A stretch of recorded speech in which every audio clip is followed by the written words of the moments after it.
बोलो शंकर भगवान की जय। शिव महापुराण की जय। तीनों देवों की आयु का वर्णन। ऋषियों ने कहा, है वायुदेव, अब आप तीनों देवों की आयु के परिमाण बताएं। वायुदेव बोले, सतयुग, त्रेता युग, द्वापर युग और कलयुग, ये 4 युग हैं। सतयुग में 400 वर्ष की संध्या और 400 वर्ष का संध्यांश होता है। इस प्रकार सतयुग की आयु 400,000 वर्ष की होती है। त्रेता युग 30,000 वर्ष का होता है, इसमें 300 वर्ष का संध्यांश होता है। द्वापर युग 200 वर्ष संध्यांश का होता है। कलयुग में 100 वर्ष की संध्या तथा संध्यांश होते हैं।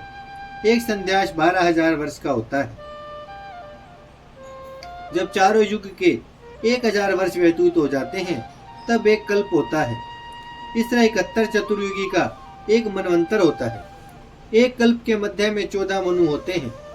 इस तरह गिनती करते करते सैकड़ों मनु मनवंतर कल्प व्यतीत हो गए। ब्रह्मा का कल्प नाम का एक दिन कल्पों का वर्ष माना जाता है। जब 8,000 वर्ष व्यतीत हो जाते हैं, तो ब्रह्मा का एक युग होता है। 1,000 युग का एक सवन होता है। जब 30,000 सवनों का समय व्यतीत हो जाता है, तो ब्रह्मा की आयु पूर्ण हो जाती है। ब्रह्मा जी की पूरी आयु विष्णु जी का एक दिन होता है। जब रुद्र का एक दिन होता है, तो विष्णु की आयु पूरी हो जाती है। जब ईश्वर का एक दिन पूरा होता है, तो रुद्र की आयु पूरी हो जाती है। भगवान शंकर की 5,40,000 साल की आयु होने पर सारी सृष्टि उत्पन्न होती है। उसका पालन पोषण होता है और फिर सबका नाश हो जाता है। परंतु परमेश्वर की ना तो कोई रात होती है और ना कोई दिन होता है।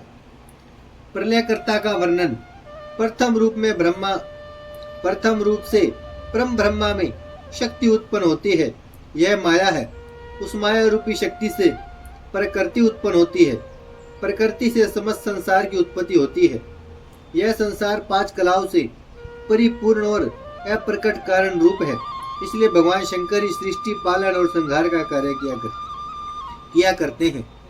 अज्ञात संसार के मध्य में महेश्वर अपनी माहेश्वरी रूपी रात्रि का सेवन करते हैं। प्रातः काल होने पर महेश्वर महायोग द्वारा प्रकृति पुरुष में प्रविष्ट हो जाती है। तब इन दोनों में अक्षोभ उत्पन्न कर देते हैं। तभी महादेव जी की आज्ञा से अव्यक्त चराचर प्राणियों की उत्पत्ति प्रारंभ होने लगती है। सबसे पहले पुरुष जो अधिष्ठा हुआ, उस अव्यक्ति से बुद्धि से लेकर विकार उत्पन्न होने लगते हैं। इसके बाद इन सब विकारों से सर्व कारण रूप ब्रह्मा, विष्णु, महेश अनेकों अमोघ शक्तियों के साथ उत्पन्न हुए। इन 3 देवताओं का कार्य कर्म, सर्जन, पालन और संहार करना है। यह देखकर शिव जी प्रसन्न हुए। यह तीनों देवता एक दूसरे से उत्पन्न होकर एक दूसरे को धारते हैं। इन तीनों में जो पुरुष भेदभाव रखता है, वह पिशाच योनि में जाता है। संपूर्ण सृष्टि के अतुल कारण प्रकृति से उत्पन्न हुए। ये ब्रह्मा आदि अंत मध्य रहित हैं। अनंत पराक्रम, श्वेत रक्त वर्ण वाले एवं पुरुष संयुक्त हैं। ऋषि लोग वायुदेव जी से बोले, अब आप हमें सारे मनवंतर और कल्पों के बारे में बताने की कृपा करें। वायुदेव ने बताया, हे ऋषियों, सबसे पहले ब्रह्मा जी जन्म लेते हैं। उनके एक दिन में 14 मनवंतर होते हैं। इनमें पहले 7 मनवंतरों का नाम स्वायंभू और शेष 7 मनवंतरों का नाम सावर्णिक है।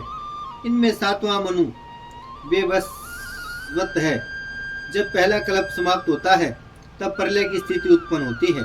उस प्रलयकारी पवन से सभी पर्वत, वृक्ष जड़ से उखड़ जाते हैं और पृथ्वी उजाड़ हो जाती है। तीनों देवताओं ब्रह्मा, विष्णु, महेश के मध्य में चिंगारी रूप में अग्निदेव प्रकट होते हैं। मेघ समस्त पृथ्वी पर जल बरसाने लगते हैं, जिससे अग्नि शांत हो जाती है और चारों ओर जल ही जली दृष्टि गोचर होता है। तब समस्त संसार के नष्ट हो जाने पर भगवान नारायण जल पर ही सुखपूर्वक सो जाते हैं। जब सृष्टि का प्रारंभ होता है, तो श्रुतियां जिस तरह ईश्वर को जगाती हैं, उसी प्रकार त्रिदिशाधिपति ब्रह्मा रूप शिव को भी प्राप्त होने पर सभी सिद्धों ने हाथ जोड़कर स्तुति करके जगा दिया। जागने पर भगवान जल शैया पर बैठकर चारों ओर देखने लगते हैं। पृथ्वी को जल में डूबी देखकर वारा रूप धारण कर पताल से पृथ्वी को लेने चले गए। जब वे अपनी दाढ़ों पर रखकर रसातल से पृथ्वी को ऊपर निकाल लाए, तब जनलोक निवासी सिद्धादिकों ने प्रसन्न होकर फूलों की भारी वर्षा करने लगे। बोलो शंकर भगवान की जय, शिव महापुराण की जय।